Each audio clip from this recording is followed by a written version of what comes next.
Hello, Witchcraft Way beauties, and welcome. I am Jessi Huntenburg. I am a self-proclaimed mind witch. I am the head witch of the Spellbound Academy and the high priestess of the Wise Ones Coven, and I am very, very excited to share what I know about dream work with you today through Witchcraft Way. I have been a witch for the past 7 years. I've been actively practicing magic for that long, but I began my journey with dream work far earlier. I began interpreting my dreams when I was in my early teens, and it was a practice that stayed with me up until the present day, and I am proudly 36 years old, so I've been doing this for about 20 years now. So this is something I actually have a great deal of experience with. This is something I have studied. This is something I have reflected about. Over and over. I have a continual dream work practice. I write down my dreams as I remember them, and I interpret them in the ways that I'm going to share with you here. So this is something that's near and dear to my heart and something I feel especially versed in. So I was really chuffed, very pleased to be asked to speak to this. I've boiled it down to its essence. This is very direct. This is very straightforward. These are the approaches that I personally use, and I feel like even though in some circumstances they're very simple, they are highly, highly effective, okay? And much of what it is that I'm going to share with you in the video portion of my offerings this month is going to be focused on the psychological perspective, because this works, okay? And I just want to create a bridge for you between what we're doing here and what we're discussing here and witchcraft. Dream work and witchcraft are natural bedfellows, because as witches, we are trying to change and evolve on our spiritual journeys, right? You know, we create intentions and then we try to activate those intentions through magic, because what we desire is change. And when we are in our most resonant space, when we are feeling into our intuition most deeply, usually the change that we're seeking for ourselves is change that uplifts us, that makes us happier, that gives us fulfillment, and that really allows us to be badass, dynamic co-creatrixes of our experience. Dream work does this. It may not be explicitly a spell, as it were, but the practice, the continual and consistent practice of dream work will unlock doors much like spells do, and will help to eradicate obstacles that stand between us and what it is that we truly desire to bring into being. So before you attempt a dream work practice, I'm going to recommend that you prepare yourself in the following ways. You can choose one of these ways. It definitely works best when you engage with all of them in one form or another, and it works so much better than you think it ever would.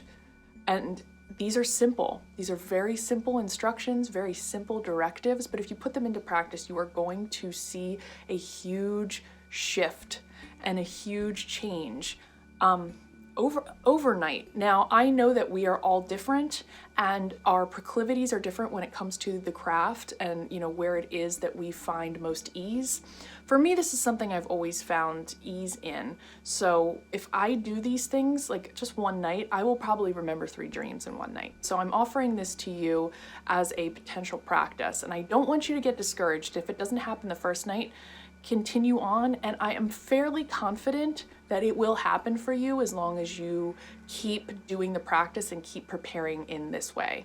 Fall asleep at roughly the same time every night. This gets you into a nice circadian rhythm that is healthy, and it prepares you to remember and interpret your dreams. If you're going to bed at the same time, it means that you are going and waking up at the same time as well every single night. You are getting a solid night's sleep, and you are able to go through these cyclical revolutions that we do in sleep that make dream possible. If you have a really erratic sleep schedule, it's going to be harder for you to remember your dreams. It just is, because your body is not trained, it's not prepared. Spellcraft is a lot like self-programming. What we're doing is we are laying the groundwork and the foundation for a change we want to see. Okay, so we are expecting ourselves, and we are preparing ourselves to meet certain expectations. Going to sleep at the same time every night and trying to wake up at the same time every morning, likewise, is preparing yourself to meet the expectation of remembering your dreams. This one, very simple. Set the intention for remembering your dreams before you go to sleep. And most importantly, if you can do this right before you nod off, you know, in that space where you're not quite yet asleep, hypnagogic state it's called, if you can set your intention then, deeply powerful. Just say that I want to remember my dreams. You don't even need to speak it to anyone in particular. You don't need to speak it to a deity. You don't even need to speak it to the cosmos. You just say the words. And those words are a spell that will help you to remember your dreams. When I set this intention, I remember my dreams that night. It's just something that's always worked for me. And I would just say, I want to remember my dreams tonight. And I just speak it in that hypnagogic state, and it happens for me. So I strongly encourage you to experiment with that and give that a try. Cut down on recreational drinking and drug use. And I don't say this because I am any kind of Pollyanna and because I pass any judgment on recreational drinking and drug use. All I'm saying is that it interrupts the sleep cycle in a way that will make it difficult for you to remember your dreams. You know, so if you drink pretty consistently before you fall asleep, it's going to be harder for you to remember your dreams.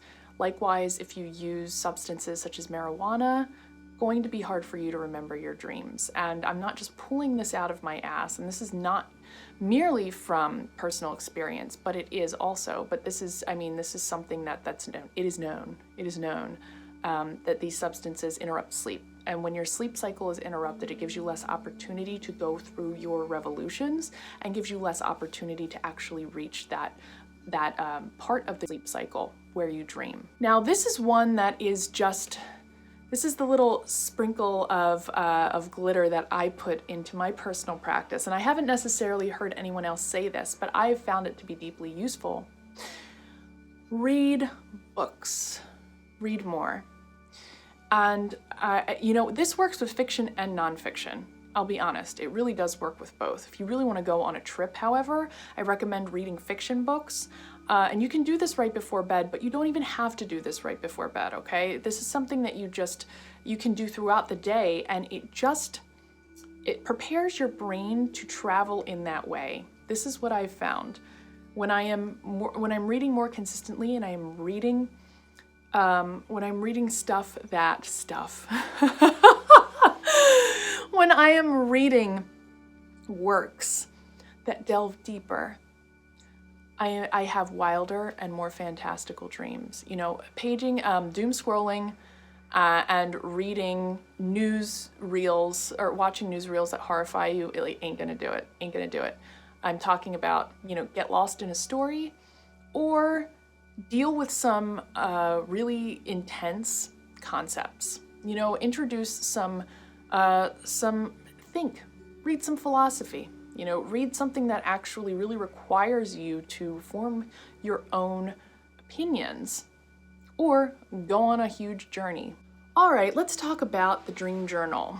Dream journal is an intrinsic part of a dream work practice because you cannot really fully and wholly remember your dreams unless you write them down. I suppose you could probably record them. If writing is something that doesn't really speak to you, if you find it difficult to write and record your thoughts, if you keep a record of your dreams through audio recordings, I suspect that this will work just as well, frankly. But get a dream journal, okay? And I think it's really important that you dedicate a specific book to dreams and the remembrance of dreams, because then you can follow along chronologically and you can kind of go back and reread your personal or psycho-spiritual evolution through your dream record. It's so much fun. It's so cool.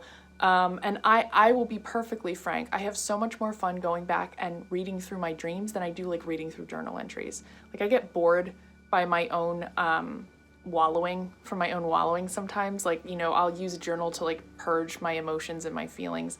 But when I'm paging back through my dream journal, it's like I'm reimagining the dream and I'm revisiting it, and I'm also having that experience again. And then I'm also able to pick out new understanding and new interpretation based on what it is that I've experienced in the present.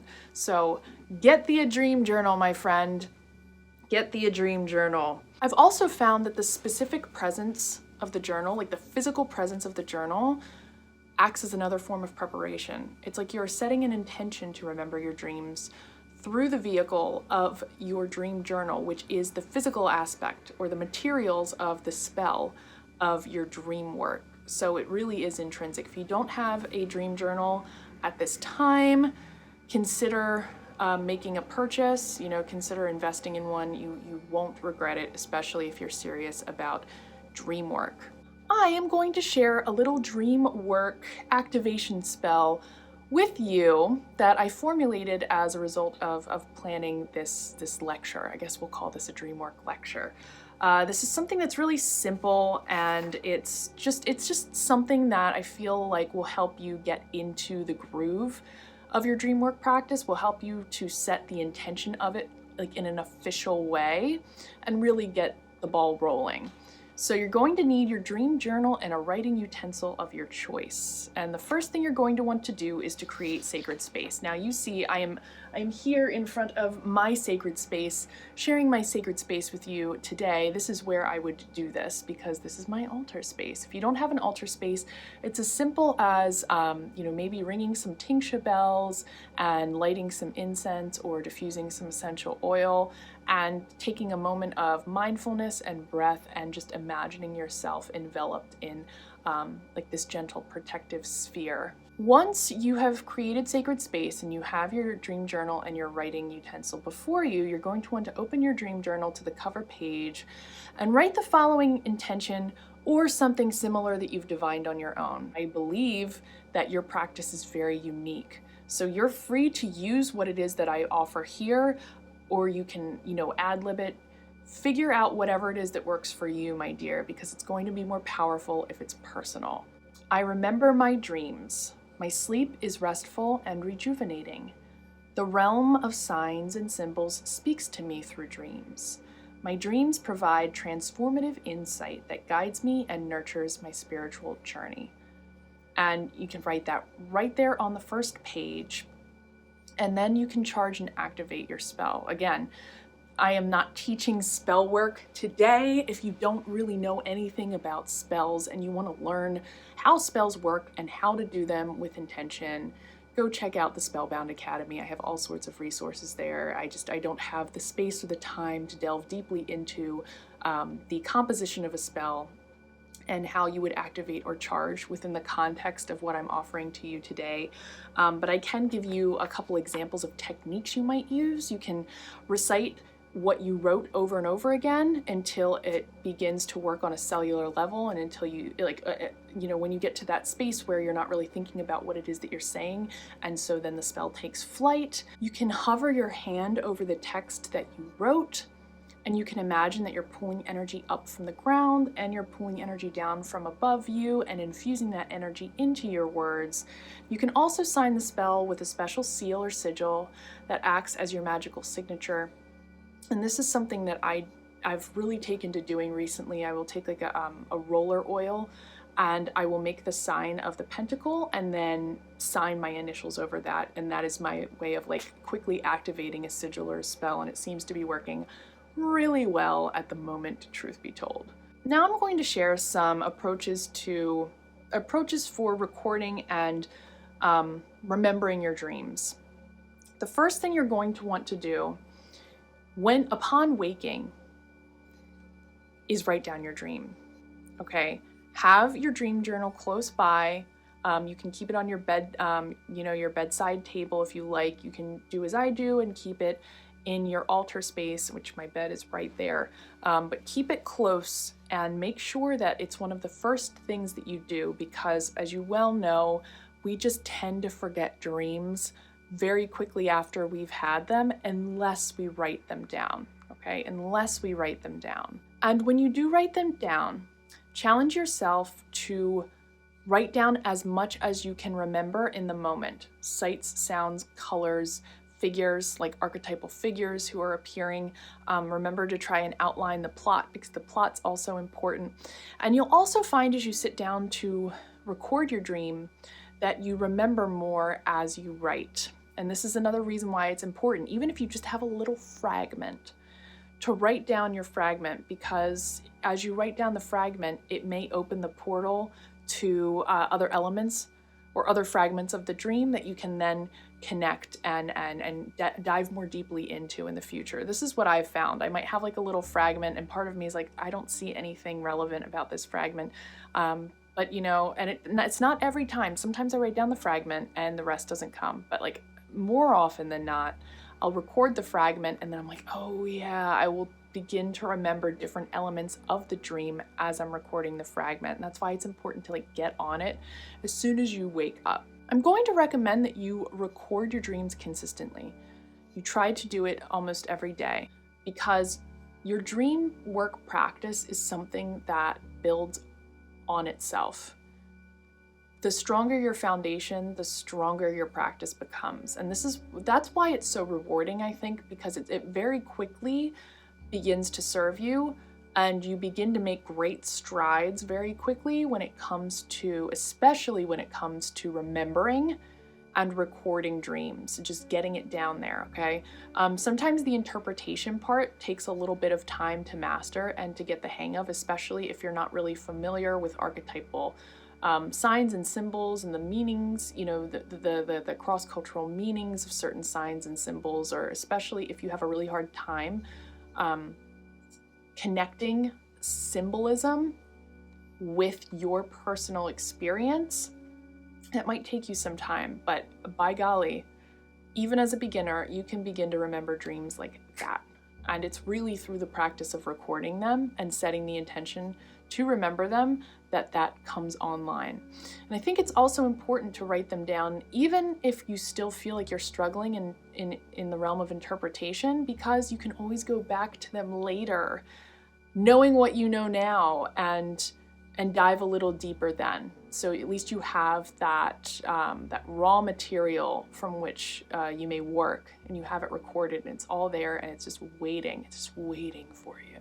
I think it's also important that you record your dreams chronologically, and this might seem like a no-brainer. Like obviously, like you're going to open up your dream journal and flip to the next page, but I think it's important to do so if you can, because then you create a chronological, almost progress report of your own psycho-spiritual journey. Now, it will sometimes happen where you'll remember a dream a couple days after you've had it and you didn't record it. And I'd say yes, please write it down, especially if you remember it a couple days later, because that means that there's something there, there's something in it. It wants to be remembered. So, you know, if it's a couple days late and it's not quite chronological, that's also fine, because it usually means that you're usually dealing with the same psycho-spiritual stuff within that realm of time. So yeah, go for it. But try to make sure that you record them as chronologically as you can, because then, yes, you're creating a record of your spiritual path and spiritual journey, and I think it's something that you can benefit from in the future. So finally, we are going to delve into the interpretation of dreams. Now, this is something, like I said before, this is something that you might have to work at. This is something that might not come entirely naturally to you. I studied literature and critical theory as an undergrad, and this was definitely my passion. So this is something that I have put a lot of time into, the interpretation of symbols and the study of symbols and what their universal meanings and representations are. I'm also a tarot reader, so I've studied the 78 archetypes of the tarot, and I kind of know them in and out at this point. So when it comes to dream interpretation, this is something that I personally excel at, because I've put so much effort and energy into it, either directly or indirectly. So I don't want you to be discouraged if this is something that eludes you, or if this is something that's a little bit more challenging for you. Be patient, be kind to yourself, be gentle, and use what it is that I'm sharing with you now, because I do feel like these are 3 pretty solid and decent approaches. And you know, a few of which are instantly accessible, I think. Here's the first approach that I'm going to call applying universal symbolism. What is this? This is basically recording the stuff of your dreams and then later going to a resource like not a dream interpretation book. I'm sorry if this bothers anyone, but no. I am so not a fan of like those books. It's like 10,000 ways to interpret your dreams, or 10,000. It's so literal and so impersonal, and so much. And it's also, it seems to be pretty archaic, in my humble opinion. And again, this could be personal. This probably is because I take a psychospiritual approach and I approach things through psychology, and the dream interpretation book does not at all. I would recommend against using a dream interpretation book and instead using a symbolism, a book on symbolism. In fact, I'm going to go get you this book that I have and show it to you just so I can give you an example of what I'm talking about. All right, my dears, this is the Signs and Symbols source book, an A to Z compendium of over 1,000 designs or signs or sigils, and you can see it's just witchy as shit in its symbolism at the beginning. This is actually a gift from my brother. I love it. Oh, it's so good. It's illustrated, and it just incorporates so many different universal or even like culturally specific symbols, like our beautiful cauldron, and we've got the chaos star down here, the chaos wheel. It's wonderful, like this, and there's there's sections here for animals, for plant symbolism. Something like this is really helpful and useful. Now, you won't be able to find everything here because this is more like symbol specific, but it gives you a really good foundation, like a good jumping off point, you know? And also, the internet is actually not an awful resource. I'm usually able to find something pretty legit, even if I have to go to a few sources first. And yeah, I find that to be really helpful and useful. So once you record your dream and you've remembered to record your colors and your symbols and your archetypes, just go look them up and see what they have to say. So I used a dream this is the first dream I ever remembered. And because it's the first dream I've ever remembered, it has stayed with me. I was in my bedroom. I was about 6 when I remembered this dream. I was in my bedroom and I was talking to my godmother, who has since passed, and there was a skull on the windowsill for reasons unknown. It was nighttime. And as we were talking, the skull started chattering, and I remember being alarmed, like, what's going on here? Why is the skull chattering? And then very shortly after, I think it was either my godmother or me, there was a move to create a body for this skull. And we did so out of long wooden triangular blocks. And then once we gave this skull a wooden skeleton, it began dancing around, and whatever fear or doubt I had was very, very quickly dissipated, okay? So using that dream as an example, I recorded all of the major archetypes and symbols. So we have the skull, my godmother, skeleton, the dark, carved wood, shape of the triangle, and I looked up the symbols. Skull represents intellect or secrets of the mind. You may be keeping something hidden. Godmother represents support, comfort, guidance in need of assistance or aid, etc., etc. And then after I recorded all of these meanings, I took a moment, I sat, I thought, and I put it into the context of a 6-year-old as well. It became clear to me that the dream represented an initiation into personhood, because secrets of the mind, coming into the mind at the age of 6 or 7, in terms of childhood development, that's when you really come online and recognize that you are part of a grander scheme or a wider whole. And it also, represented the awareness of, that wide, wondrous, and sometimes terrifying world exists outside of the self. So if all else fails, look up some signs, look up some symbols. Even if just one sticks out at you as being important in some way, or you can relate it to your own experience, you've gotten something insightful and something valuable and worthwhile from your dream work experience. The second approach is regarding the dream as a projection of self. There's this notion that everyone you meet in a dream is an aspect of yourself. So if you have a dream and you are in the company of your sister and your mother, for example, this approach sees your sister and your mother as projections of different aspects of yourself, and therefore the dream is like an internal dialogue, a dialogue that yourself is having with yourself. This can be you can get lost really easily here, I think, but it can also be really useful and helpful in helping you determine your inner conflict, how the different aspects of yourself, whether they be shadow, ego, unconscious, whatever the case may be, are communicating with each other and perhaps tripping you up for that. So in the example that I provided, the dream work example, if I saw the godmother as a projection of myself, I could regard her as the part of myself that was ready to make the transition from babyhood into early childhood. She was the nurturing, calm hand of trust, a calm influence of trust that was going to guide me gently into this space. And that was the part of myself that was deeply receptive to that. You could also see the skull as the part of myself that wanted agency, the intellectual unknown that was beginning to wake up through it chattering on the windowsill, and that wanted agency because it was, it's inferred that it wanted or needed a body, and once it had a body, or, a way to move itself through the world, it was happy and dancing, and I felt good.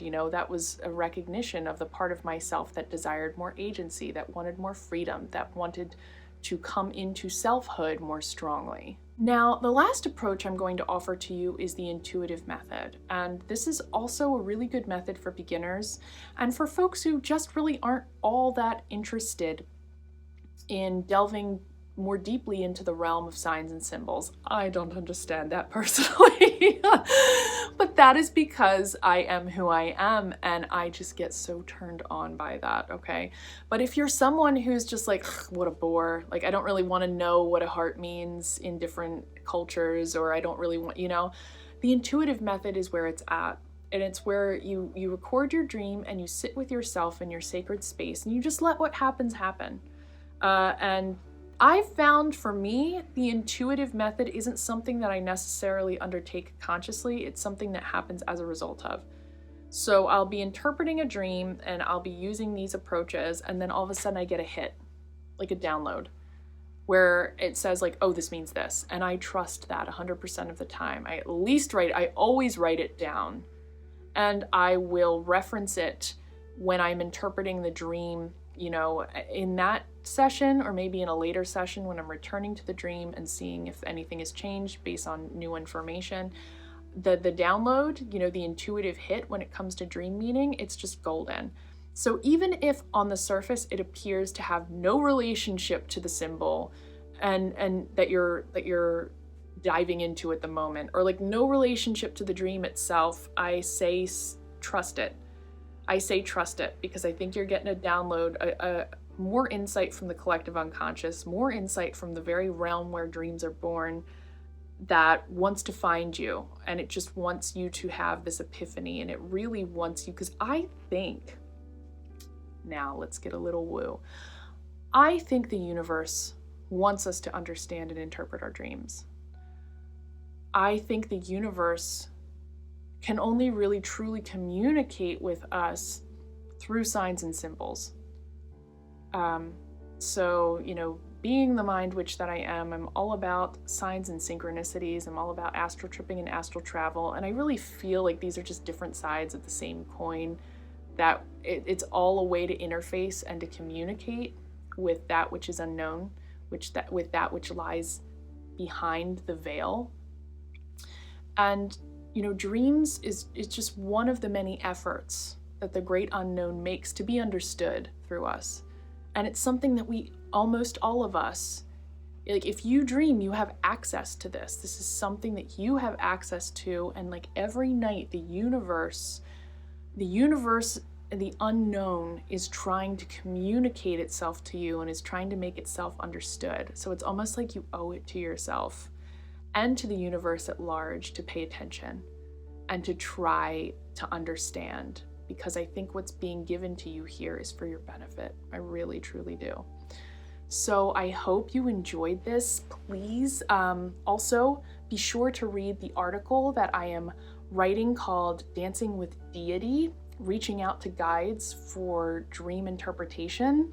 This is a little bit more of a witchcraft-centric method, one where we actually reach out to deity to help us interpret our dreams, and I'm going to give you some ideas as to how you can go about that as well. I also wanted to mention that everything that I've shared with you here is inspired or was inspired by an offering that I created for the Wise Ones Coven, which is the coven, the online coven that I run, about a year ago. And this is just one example of one of the many different topics that we have focused on in the coven and that I have created content and offerings for in the coven. There's over a year and a half worth of offerings and work, each all centered around a specific focal point. We have spell tutorials, ritual PDFs, long chat rambles, and instructional rambles like this.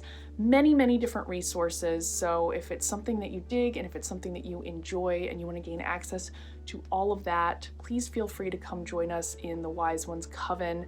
And if you are a beginner witch and you want to learn a few methods, approaches, and ways of deepening your relationship to craft, if you want to understand more comprehensively what spellcraft is, why it works, how to do it effectively, if you like to learn ways to work with the moon cycle, ways that you can apply to every cycle from here on out, and if you really just love to expand your understanding of self in magical and spiritual ways, come check out what's on offer in the Spellbound Academy. I will give you a discount, but I'm going to offer you a 10% discount just by being here and just by showing up here and just by listening to what I have to say. Thank you so much. It's been a pleasure. It's been an absolute pleasure. May your dream work practice blossom and nourish and nurture you and sustain you. So much love, beauty, and I hope to see you soon.